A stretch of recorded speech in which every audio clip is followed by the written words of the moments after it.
자, 집중이 사건 동료 환경미화원을 살해하고 소각장에 시신을 버린 환경미화원이 경찰에 붙잡혔습니다. 1년 가까이 자신이 살해한 사람 행세를 했고 심지어 살해한 동료의 딸에게 생활비까지 송금을 했다고 하는데요. 네, 권일용 전 경찰청 경정 그리고 손정혜 변호사와 얘기 나눠보겠습니다. 어서 오십시오. 안녕하세요. 네, 상당히 엽기적인 그런 사건이에요. 동료를 살해하고 그 사람 행세를 하다가 1년 후에 붙잡힌 거죠? 그렇습니다. 살해는 지난해 4월 4일에 있었습니다. 목졸라서 자신이 거주하는 원룸에서 살해한 것으로 이제 알려지고 있는데요. 이 시신 유기 방식이 사실은 굉장히 치밀합니다. 본래 본인의 직업이 환경미화원이고 환경미화원으로 15년간 같이 일한 동료를 살해한 건데요. 살해하고 나서 검은색 대형 비닐봉지를 준비합니다. 여러 장으로 싸게 되는데요. 또 시신인 게 발견되면 안 되기 때문에 시신 위에 이불로 덮고 담요를 받고 이걸 여러 번 반복해서 성인 시신은 크지 않습니까? 네. 여러 비닐봉지를 묶어서 덧씌우는 방식으로 은폐를 시도를 했고요. 본인이 환경미화원이다 보니 본인이 쓰레기를 수거하는 그 노선, 모 초등학교 앞에 이 시신이 담긴 쓰레기 봉투를 두게 됐고 그래서 본인이 그 다음날 새벽에 아무렇지도 않게 그냥 일하는 것처럼 그 쓰레기 봉투를 수거하는 치밀함을 보였는데요. 일단 이 A씨, 그러니까 피해자 같은 경우는 가족과 왕래가 좀 적었던 것으로 알려져 있고요. 그랬기 때문에 1년간 이 사실이 발각이 안 된 것으로 보이는데요.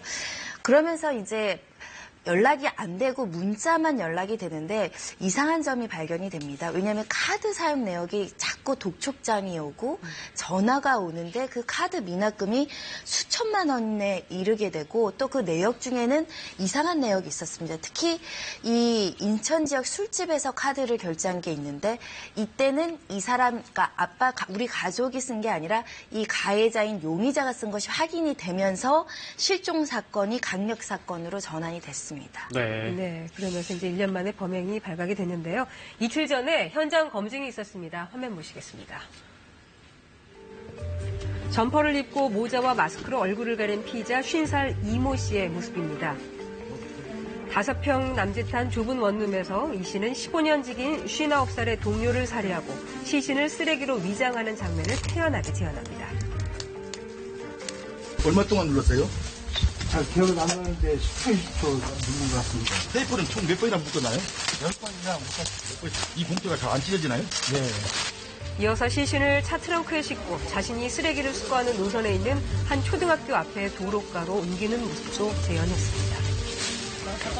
그런데 이 씨는 금전 문제 때문에 범행을 한 것은 아니라고 주장했습니다. 우발적으로 했다고 주장하는 것 같은데 그러니까 자신이 쓰레기장에 시신을 유기하고 자신이 이걸 수거한 거죠. 네. 프로파일러 입장에서 이 사건 어떻게 보셨습니까? 이제 범죄가 발생하게 되면 일반적으로 이제 범행을 은폐하는 과정에서 자기 직업적 습성이라든지 성향이 가장 많이 드러나게 됩니다. 네. 그래서 이 경우에도 아주 자기가 평상시 익숙한 방법으로 범행을 은폐하고 시신을 유기하기 위한 이런 그 증거인멸에 시도한 것으로 이렇게 보입니다. 네. 그래도 납득은 잘 안 됩니다. 그러니까 회사에는 이 사람 그만둔 걸로 해서 네. 휴직과 관련된 돈을 계속 타서 썼고요. 네. 1년 동안 뭐 여기저기 송금 받고 이 사람 돈 쓰고 이 사람 카드 쓰면서 이 사람 회사에서는 물론 아니겠죠. 밖에서는 이 사람 행세를 해왔다는 거 아닙니까? 그렇죠. 이게 지금 문제가 되는 것은 이제 사실 어떤 사람들이 일반적으로 큰 피해가 있으리라고 하는 것은 예측이 좀 불가능한 상황입니다. 특히 이 행동들은 뭐냐 하면 피해자의 소위 생활 반응, 일반적으로 송금을 하거나 휴대전화를 하거나 이렇게 살아있는 사람들이 보일 수 있는 이런 행동들을 자기가 실제 피해자의 행동을 함으로 해서 이게 이제 밝혀지지 않기 위한 이제 수법으로 우리가 해석을 할 필요가 있습니다. 네. 어떻게 보세요? 이제 자기 원룸에서 술을 마시다가 홧김에 우발적으로 한 거다가 이제 피의자의 주장인데 근데 그러고 나서 동료의 카드를 5,100만 원어치나 사용하고 또 9천만 원 대출까지 받기로 약정이 됐단 말이죠. 어떻게 보십니까? 그렇습니다. 일단은 범행 동기와 관련해서는 술을 마시던 중에 내 가발을 잡아다니면서 욕설을 해서 우발적으로 화가 나서 한 범행이라고는 주장을 하는데 문제는 이 살인이 있기 전에 어떤 일이 있었냐면 이 피해자가 피해자한테 거액의 돈을 빌립니다. 그리고 이 사람이 카드값, 그러니까 이 피해자의 카드로 5,100만 원을 쓰고요. 뭐 대부분은 유흥비였던 것 같습니다. 그리고 9천만 원을 또 대출을 받습니다. 그러니까 결국 우발적인 범행이라고 하기에는 경제적인 목적이 너무나 많이 결부되어 있어서 처음부터 이 내가 빌린 돈을 면탈하기 위해서 돈을 갚지 않을 목적으로 살인을 하게 되면 단순 살인이 아니라 강도 살인이 되고 양형도 훨씬 높아지거든요. 그렇군요. 네. 그래서 경찰에서는 지금 우발적으로 범행을 했다고는 하지만 너무나 그 돈의 흐름이 의심쩍어서 그 부분도 추가로 수사하지 않을까 생각이 듭니다. 우발적 범죄의 경우에는 그냥 살인죄입니까, 그럼? 살인죄입니다. 살인죄고요. 네.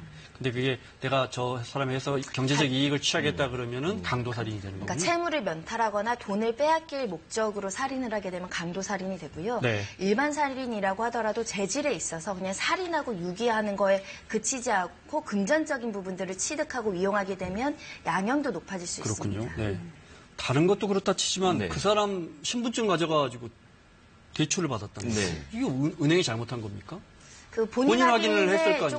조금 소홀한 점이 있었다고 생각이 들고요. 그래서 유가족들이 은행을 상대로 이 소송을 하게 되면 일부 인정될 가능성도 있을 텐데 네. 아마도 신분증이라고 본인 얼굴을 제대로 대조하지 못했던 실수를 하지 않았을까 연령대도 싶고 비슷하고 이러니까요. 성인 남성이다 보니까 그런 소홀한 점이 있었던 것으로 보이고요.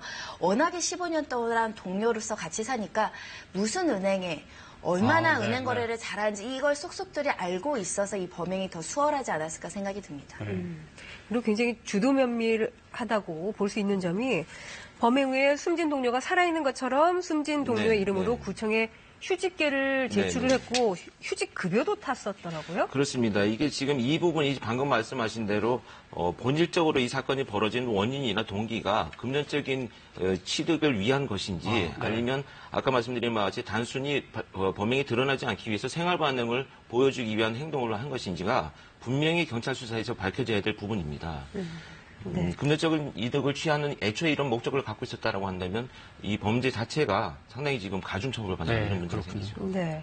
그리고 또 한 가지, 좀 이걸 영화 같다고 해야 될지, 심지어 이혼한 아내와 딸에게 문자 메시지도 그러니까 그 사람인 척하고 보내고 그 피해자의 딸에게는 돈까지 송금을 했어요. 근데 이게 지금 굉장히- 1년 동안 이루어졌는데 그럼 전화 통화 한 번도 안 했다는 그러니까 거예요. 이게 늦게 발견된 거는 같이 가족들이 살았으면 좋았을 텐데 네. 하필 이 피해자만 주거를 달리했고 딸하고는 이제 연락을 해왔는데 그러니까 전화를 하면 난 전화를 못 받는다 문자로 해라 뭐 이런 식으로 아마 회피하고 아. 연락을 이어가지 않았을까 생각이 들고요. 그리고 이 사람이 굉장히 가증스럽다라고 생각할 게 이 통장 비밀번호를 알고 싶은데 딸한테 문자를 보냅니다.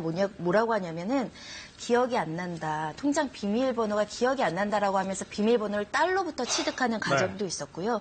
특히 워낙 오래된 친구기 때문에 이 사람이 딸한테 주기적으로 50만 원, 60만 원씩 금전을 용돈을 보낸 걸 알고 있었습니다. 네. 그에 맞춰서 또 돈을 송금을 해서 가족들은 왜 자꾸 전화는 안 되지? 하지만 돈도 오고 문자도 오고 하니까 처음에는 깊이 의심을 하지 못했던 것으로 생각이 들고요.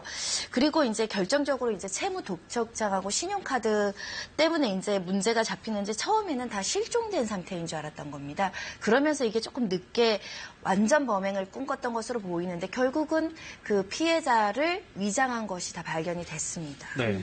그리고 그 피의자가 전북 전주에서 서울을 네. 거쳐서 인천에서 검거될 때까지 네. 그 사이에 막 옷도 계속 갈아입고 했던데요. 네, 그렇습니다. 이게 이제 CCTV 추적을 통해서 자기가 이제 동선이 추적되는 것을 피하기 위해서 그런 이제 수법들을 많이 나타내고 있는데요. 아마도 장시간 이렇게 장기간 동안 피해자 행세를 하면서 여러 가지 이제 이 과정을 거치다 보니까 수법이 점점 더 발전하고 대담해지는 이런 이제 그 경향성을 나타내고 있는 것으로 보입니다. 앞으로 경찰 수사가 어떤 부분에 초점을 맞춰야 될까요? 당연히 이제 지금 말씀하신 대로 지금 범행의 동기가 이 생활 반응이라든지 이런 범행 이후의 행동들이 드러나지 않기 위한 수법적인 측면에서 나타난 것인지 아니면 본질적인 동기인지를 반드시 밝혀내야 되는 수사가 지금 집중돼야 될 부분인 것 같습니다. 네. 다른 사건 하나만 더 살펴보겠습니다. 70대 어르신이 보이스피싱에 속았습니다. 그런데 피해액이 9억 원입니다. 우리 보이스피싱의 피해액 중에 그동안 피해액 중에 제일 큰 사건이라고 하는데요. 어떻게 된 겁니까? 단일 사건으로는 가장 큰데 20대 여성이 8억 원의 피해를 입은 이후에 이제 최대 피해가 발생을 했는데 9억 원입니다, 이번에. 예, 네. 70대 남성이 한 통의 전화를 받습니다. 근데 발신 번호가 112였어요. 02112로 전화가 경찰 번호. 왔습니다. 네. 예, 조작된 번호인 거죠. 자신을 경찰과 합동 조사 중인 금감원 팀장이라고 하면서 으름장을 놓기 시작합니다. 어르신한테 당신 명의로 대포 통장이 만들어져 있었는데 그냥 두면 처벌받을 수 있다. 갖고 있는 돈을 모두 맡겨야 된다라고 압박을 하기 시작합니다. 그래서 이 피해자가 그 말을 그대로 믿고 은행을 돌면서 본인이 그동안 평생 모아놨던 은퇴 자금, 노후 자금을 은행 5곳을 돌면서 적금을 깨면서까지 9억 원을 모두 찾고 시키는 대로 송금을 하게 됩니다. 네. 근데 그 번호가 정말 네. 경찰 번호로 이렇게 뜨면 네. 믿을 수밖에 없을 것 같아요. 순간적으로는. 지금은 이제 그런 조작하는 기술들이 이제 뭐 점차 발전을 하고 있는데요. 여기서 이제 우리가 주목해야 될 부분은 뭐냐 하면 이런 그 긴급 전화는 앞에 그 지역 번호가 붙지는 않습니다. 아, 그렇군요. 111이라든지 119에 02가 왔다고 하는 것 자체가 이제 조작이었던 그 의심이 가장 많이 나타나고 있고 네. 특히 112나 119 이런 그 위기 전화를 받는 곳에서는 그게 신고 전화이기 때문에 그 전화로 발신을 하지는 않습니다. 그런 점들을 우리가 이제 근데 이제 명심해야 어르신들은 될 것 그런 걸 잘 같습니다. 예, 모르실 잘 거란 모르시죠. 말이에요. 네. 네. 순간적으로 그런 전화를 받게 되면 당황을 하게 네, 되니까. 그렇습니다. 네. 그리고 또 은행 직원이 9억 원을 이렇게 찾고 송금할 때 왜 찾으세요? 왜 보내세요? 이렇게 물어봤다고 해요. 요즘 보이스피싱 때문에 그런 매뉴얼이 있거든요. 네. 네. 그런 점들이 이제 아마도 거액의 송금을 하다 보니까 나이가 드신 분이 이제 은행 직원이 이제 질문을 했던 것 같은데 이렇게 이제 나이 드신 분들이라든지 또는 이제 사회 초년생들이 피해를 많이 당하는 이유 중에 하나가 그런 그 이 수사의 과정이라든지 절차에 대해서 대부분 정보가 많지는 않습니다. 이러다 보니까 자기가 주변에서 뭔가 이렇게 제안을 하거나 또는 충고를 한다고 해도 자기 확신이 너무 강한 나머지 그대로 그 범인이 시키는 대로 실행하는 이런 경우들이 나타나고 있습니다. 네. 뭐 어르신뿐만 아니라 젊은 분들도 요즘 이 보이스피싱에 피해를 네. 입는 경우가 상당히 많은데요. 보이스피싱 사기범의 음성을 직접 한번 들어보겠습니다. 홍콩으로 방문을 하신 적이 있으십니까? 전혀 없으시다. 지갑을 분실을 하셨다거나 아니면 전화를 당하신 적이 있으신 거예요? 그 누군가가 본인 명의로 지금 로그를 했다는 말씀이십니다. 그죠?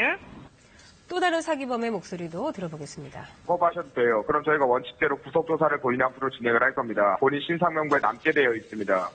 또 직원이 본인 서류를 가지고 자꾸 이야기를 한다거나 이것도 특이사항입니다. 밖으로 나오셔서 한 50m 떨어진 곳에서 저한테 말씀하시면 됩니다. 저 옛날처럼 연변 사투리도 않습니다, 지금. 네. 저희, 보도국 안에서도 가족이 카톡방에서 늘 하던 대학 선배가 누구야, 1,000만 원만 지금 보내달라. 어제까지 대화하던 사람이 해서 계좌번호 해서 송금했더니 보이스피싱이더라는 거예요. 새로운 요즘 정말 어떻게 보면 속을 수밖에 없는 것 같기도 하고. 그러니까 굉장히 치밀하게 접근을 하고 유인을 한다라고 보시면 되는데요. 전통적인 방법들은 일단은 압박감을 주고 심리적인 불안감을 이제 그 형성시키기 위해서 뭐 고소 고발됐다던가 범죄에 연루됐다던가 이런 불안감을 야기시키긴 하는데요. 그것만 해서는 요즘 사람들 안 믿지 않습니까? 그러니까 트릭을 만듭니다. 심지어는 이렇게 홈페이지 같은 가짜 사이트, 검찰 사이트를 만들어서 실제로 불러주는 대로 사건 검색을 하면 정말 내 이름에 내 정보가 들어있는 사건이 검색되는 그 수준까지 치밀하게 미리 준비를 한다는 것이고요. 뭐 가짜 사이트뿐만 아니라 뭐 신분증을 위조한다거나 내 개인 정보를 A부터 Z까지 다 확보한 상황에서 연락하는 경우들도 있고요. 이제 그렇게 신뢰관계를 쌓으면 그 다음에 벌어지는 것은 현금 이체를 요구합니다. 각가지 명목으로 수수료라든가 아니라면 뭐 안전조치를 위한 뭐 명목이라든가 이런 자금을 요구하게 되고요. 그 다음에 뭐 비밀번호 공인인증서 비밀번호 다 요구를 하게 되고 그 다음에 이제 현금을 정말 보내게 되면 바로 즉시 도주하는 방식을 취하게 되는데 요즘엔 근데 이런 전통적인 보이스피싱 이외에도 정말 다양한 수법으로 예를 들면 취업이 됐습니다. 취업 서류를 낸 걸 알고 취업 서류를 낸 걸 알고 취업이 됐다라고 얘기를 하면서 뭔가 보증금 같은 명목을 한다던가 개인정보가 유출이 됐다고 한다던가 대출을 한번 신청했던 전력이 있는 사람의 정보를 어떻게 캐내서 우리 은행에서 대출을 해주겠다라고 또 접근해서 여러 가지 명목을 받는 방법도 있고요. 선입금하면 대출 더 해준다고. 네, 그렇습니다. 근데 예를 들면 제가 대출을 시도 안 해봤다는 사람은 안 믿는데 내가 어제 뭐 은행에서 대출을 신청했던 사람 믿게 되거든요. 그런 여러 가지 상황을 조합해서 사람을 속이는 수법들이 날로 걸로 진화하고 있습니다. 네. 권경정께서도 네. 오늘 아침에 보시피싱 네. 저도 사실은 오늘 아침에 그 현직에 있는 우리 현직 경찰관 후배로부터 그 SNS가 왔습니다. 네. 그래서 메신저가 와가지고, 잘 지내시느냐, 퇴직 후에. 뭐 이런 메시지가 심지어 와가지고, 제가 멈칫했죠. 정말 네. 깜빡 속을 뻔 했는데, 아니나 다를까 해서 전화를 해줬습니다. 지금 SNS가 지금 불법 유출이 된 것 같다는 그 정보를 알려주고, 네. 다른 피해가 없도록 지금 그 전화상에 있는 모든 사람들한테 이제 안내 메시지를 보내도록 이제 해줬습니다. 네. 자, 알겠습니다. 마무리해야겠습니다. 중요한 건 은행이든 금감원이든 경찰이든 검찰이든 누구에게도 우리 국민에게 전화해서 어디로 돈 보내라 이런 일은 그렇습니다. 없는 어떤 거죠. 경우에도 현금을 인출하거나 송금하는 방법은 전혀 수사에서 사용되지 않고 있습니다. 네. 그리고 가장 중요한 거는 일단 그 번호를 끊어야 됩니다. 끊고 공식 번호를 확인하고 공식 직함을 확인해서 확인하는 작업을 반드시 하셔야 되고요. 네. 무슨 사이트에서 확인하라는 것도 교묘하게 가짜 사이트를 만들 수 있으니까 확인 또 확인하셔야 됩니다. 네. 권일용 전 경찰청 경정 그리고 손정혜 변호사와 함께했습니다. 두 분 고맙습니다.